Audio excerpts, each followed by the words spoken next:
హార్ముజ్జాల సంధిని మేము అట్లాగే అట్టి పెట్టుకుంటాం, డబ్బులు వసూలు చేసుకుంటాం. మీరెవరు కాదనడానికి వీల్లేదు. అట్లాగే అణ్వాయుధాలు అయితే చెయ్యమని రాసిస్తాం. అదే సందర్భంలో మా మీద అణ్వాయుధాలు తయారు చేస్తాం అన్న పేరుతో 41 ఏళ్ల క్రితం పెట్టిన ఆంక్షలు ఎత్తేయాలి. అణుబాంబులు అయితే మేము చెయ్యము. యురేనియం మీకు ఇవ్వము.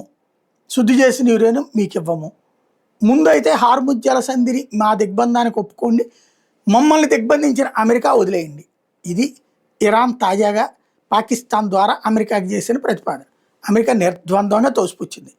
మీ దగ్గర అణు విద్యుత్ కేంద్రం ఒక్కటి పెట్టుకోండి, 3 ఉన్నాయి అక్కడ.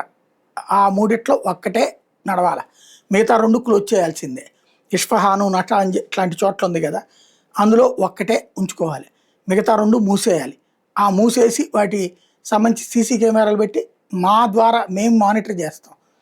అదే సందర్భంలో యురేనియం మీ దగ్గర ఉంచుకోవడానికి వీల్లేదు, ఇచ్చేయాల్సిందే. అణుబాంబు అప్పుడు మీరు చేయట్లేదని నమ్ముతాం. మీ మీద ఆంక్షలు భవిష్యత్తులో ఆలోచిస్తాం, ప్రస్తుతానికైతే ఆంక్షలు ఎత్తేసే ప్రసక్తి లేదు. హార్ముజ్జాల సంధి దిగ్బంధం మీరు వదిలిపెట్టాల్సిందే, మీరు డబ్బులు వసూలు చేయడానికి వీల్లేదు.